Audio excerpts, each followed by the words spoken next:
Most people grow up believing that intelligence is measured by how much one can remember, how many equations can be recalled on command, how many facts can be repeated without hesitation, how quickly one can produce a neat answer in an exam room. The image of intelligence has been painted as a kind of storage unit, a vast warehouse filled with carefully labeled boxes of information. But this image is deceptive. Memorization can fill the shelves of the mind, but it doesn't necessarily turn on the lights inside it. Real understanding, the kind that makes knowledge come alive, is something completely different.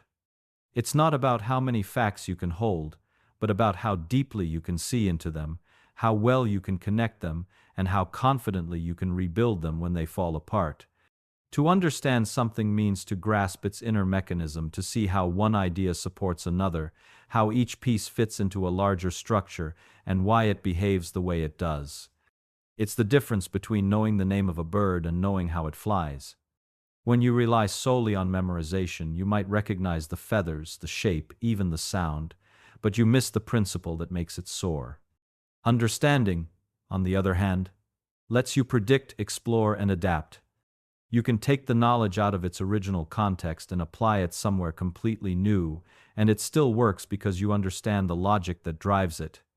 The problem is that most educational systems reward the opposite. They test what can be repeated, not what can be reasoned. You can get perfect grades without ever understanding the heart of what you're studying. You can memorize Newton's laws, Einstein's equations, or the structure of DNA without ever feeling the beauty of how they connect to the world around you. This kind of learning builds fragile knowledge. It looks impressive from the outside but collapses under the slightest question. Memorization makes you dependent on recall. Understanding makes you independent in thought. The human brain wasn't designed to be a filing cabinet. It's a pattern-seeking machine. It thrives on relationships, not repetition. When you understand something, you're not just storing it, you're wiring it into a network of meaning that connects to everything else you know. That's why understanding feels so powerful. It's not just one piece of information, it's an entire web lighting up. Each new idea finds a home in this web, attaching itself to older ones through comparison, analogy, and insight. Memorization isolates facts, understanding integrates them. Think about how a child learns to speak. They don't memorize grammar tables or sentence diagrams. They listen, experiment, fail, and adjust until language begins to make sense as a system. They understand first, and formal rules come later. But as adults, we often reverse this process. We try to memorize the rules of everything before we actually experience it. We mistake accumulation for growth. Understanding, however, is not about stacking more information. It's about refining the structure that holds it. Understanding is what gives you the ability to adapt. Imagine two people learning to fix a car. One memorizes every step of the repair manual. The other studies how the engine works, how fuel turns into motion, how the parts depend on each other. When something unexpected happens, the memorizer is stuck, flipping through the pages in panic.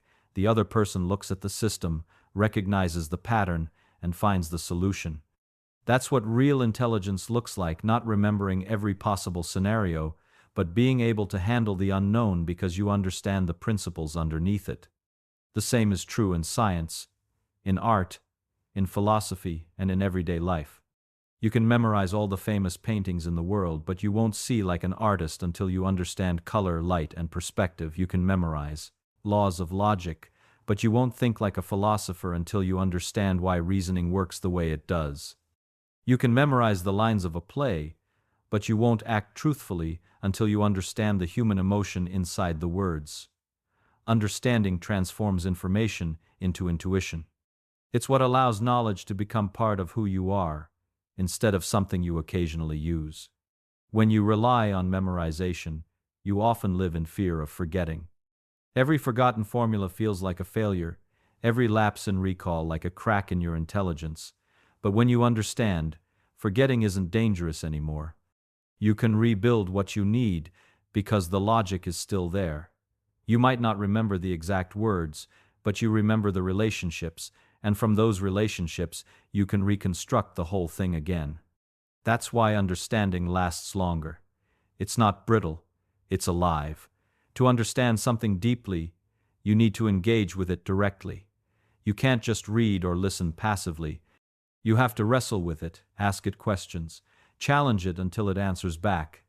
You have to take it apart and see how it fits together again. The act of struggling with an idea, of failing to explain it clearly and then refining it again, is what turns information into insight. People often shy away from this struggle because it feels slow, but that's precisely what makes it real. The slowness of understanding is not a flaw, it's the process of the mind building something solid.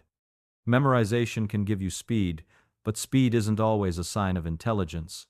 Sometimes, it's just a sign of familiarity. True intelligence reveals itself not in how fast you recall something, but in how deeply you can reason through it. The smartest people are not the ones who always know the answer immediately. They're the ones who can think their way to it. They trust the process of reasoning, not the safety of memory. That's what separates thinkers from repeaters. Understanding also changes the way you see mistakes. When you're stuck in memorization, every mistake feels like failure, a sign that your memory didn't hold up. But when you focus on understanding, mistakes become clues. Each one shows you where your model of the world doesn't fit reality yet. You can correct it, adjust it, refine it. In that way, understanding thrives on failure. It uses error as fuel for growth.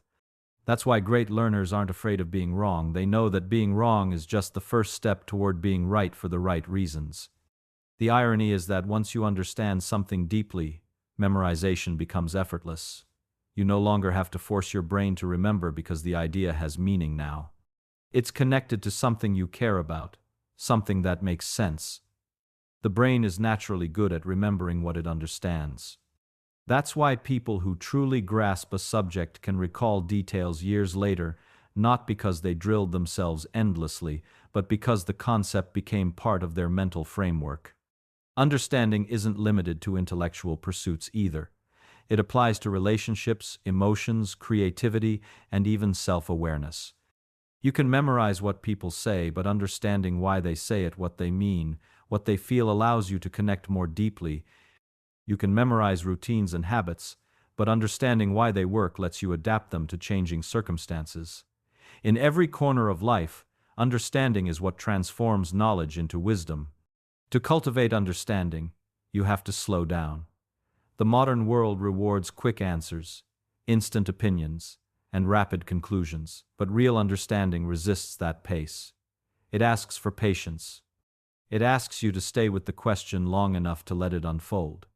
It's like watching a photograph develop in a dark room. If you rush it, all you get is a blur. Understanding takes time because the brain needs time to form relationships between ideas. Those connections don't appear instantly. They grow through reflection, repetition, and curiosity. It's also worth noticing that understanding is self-reinforcing. The more you understand, the easier it becomes to understand more. Each new idea finds a place in your mental map because the map already exists. That's why learning accelerates after a certain point, not because you're suddenly smarter, but because your structure of understanding has become denser and more interconnected. You've built a scaffold, and every new idea attaches smoothly to it. The real shift happens when you stop trying to remember everything and start trying to make sense of everything. The moment you turn your focus from storing to understanding, your relationship with knowledge changes. You're no longer a collector of facts. You're an explorer of meaning. You don't just want to know what something is, but why it is that way. And that question, that small, persistent why, is what opens the door to real learning. Understanding doesn't make you omniscient, but it gives you a quiet kind of power, the ability to face new situations with confidence, to make sense of the unfamiliar, to think for yourself when the guidebook runs out. It turns learning from an act of obedience into an act of creation. When you truly understand, you don't just follow knowledge, you generate it. Simplicity is the ultimate test of understanding.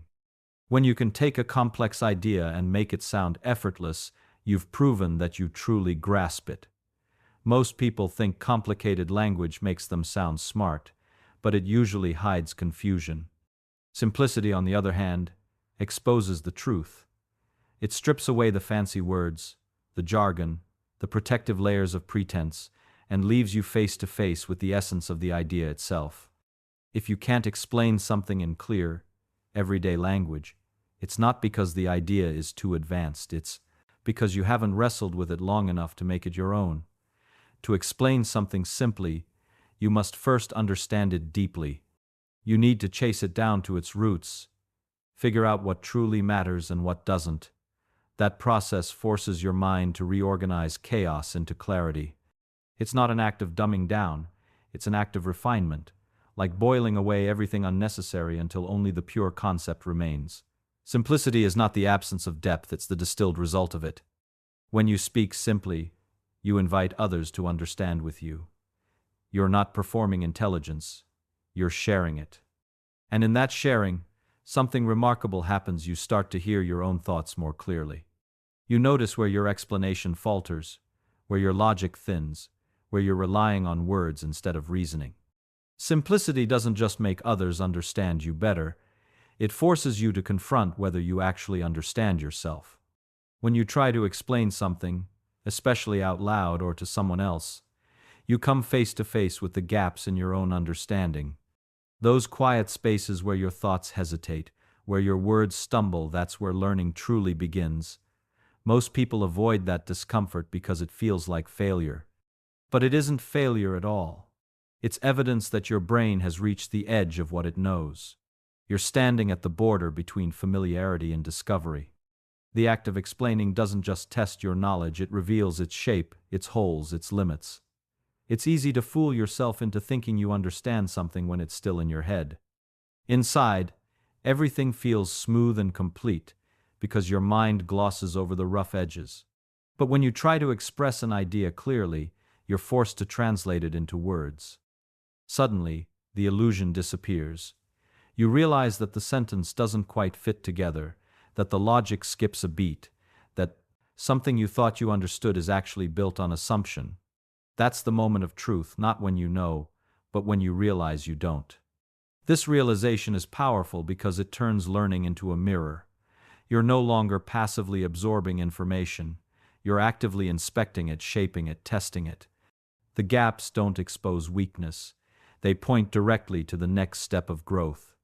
The more you try to explain, the more those gaps appear, and the more precisely you can see what needs to be strengthened, clarified, or rebuilt from the ground up. Curiosity is the invisible engine of understanding. It's that small, persistent voice that keeps asking, why, even after everyone else has moved on. Most people stop at answers because they think knowledge is about collecting conclusions, but the curious mind knows that every answer is just the start of a deeper question. Curiosity doesn't settle, it digs. It peels back layers, looks for hidden patterns, and refuses to be satisfied until things make sense from the inside out. This kind of thinking doesn't require genius. It requires persistence, a willingness to sit with uncertainty long enough to let it reveal something new. When you refine your understanding through curiosity, you stop memorizing and start investigating. You begin to see that most ideas are built on smaller ones, like a chain of causes stretching backward. Each why exposes another level of structure, another reason, another connection you hadn't noticed before. The mind starts to weave a web instead of stacking facts, linking everything together until the knowledge feels alive. That's what curiosity does. It turns learning into exploration instead of obligation. Curiosity also protects you from arrogance. When you keep asking questions, you admit that you don't know everything, and that humility keeps the mind open. The more you learn, the more you realize how much is still hidden. But rather than being discouraging, it becomes thrilling. Every small discovery lights up the next one, creating a trail of understanding that grows wider, deeper, and more beautifully interconnected with each new question. Once you've spotted the gaps in your understanding, the real work begins rebuilding what you know from the ground up.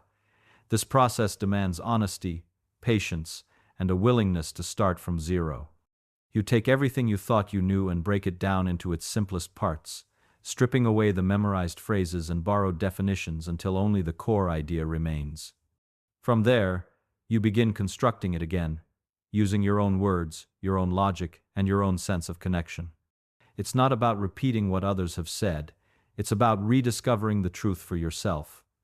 When you rebuild from scratch, every step must make sense to you, not just sound correct. You test each link in the chain of reasoning. Why does this lead to that? What happens if I change this assumption? Could this idea work differently? This kind of thinking transforms learning from a passive process into an active experiment. You stop being a consumer of knowledge and become its craftsman. Each idea you rebuild becomes part of a larger mental structure that is strong because it's genuinely yours. The beauty of this approach is that it makes knowledge flexible. When you understand something from its foundations, you can adapt it, apply it in new contexts, and connect it to other ideas naturally. You're no longer just recalling information. You're shaping it, bending it, and expanding it. Rebuilding from the ground up doesn't just reinforce memory, it rewires the way you think, turning understanding into something stable, resilient, and deeply alive. Confidence doesn't come from being told you're smart. It comes from proving it to yourself through understanding.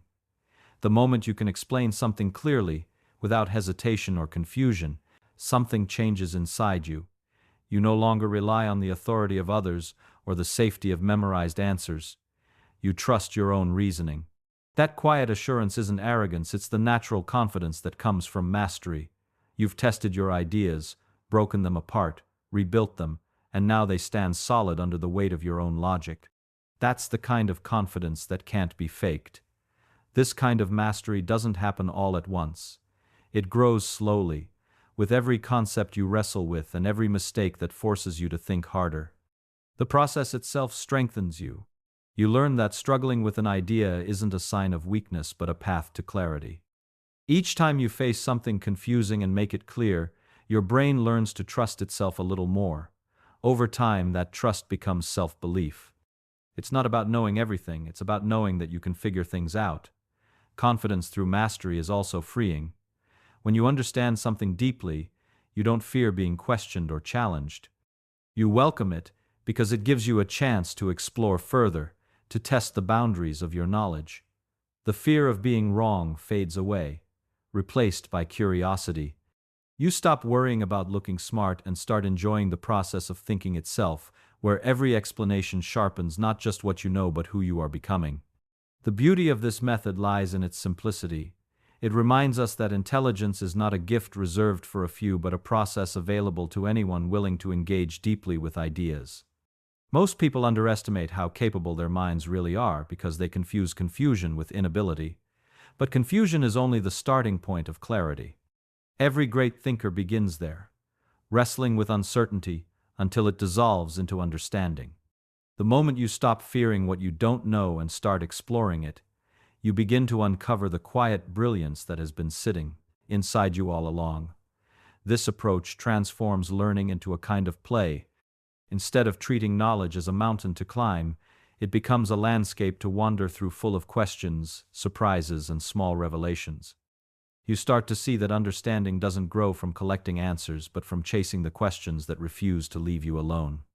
Curiosity becomes the thread that connects everything, and through it, you begin to recognize how thoughts evolve, how patterns emerge, how simple ideas build into complex systems. Over time, the process shapes not just how you think, but how you see yourself. You begin to approach every subject, every problem, every challenge with the same mindset, that it can be understood, that it can be explained, that it can be learned. The limits of intelligence start to feel less like walls and more like doors waiting to be opened, and you realize that being smart isn't about knowing, it's about discovering.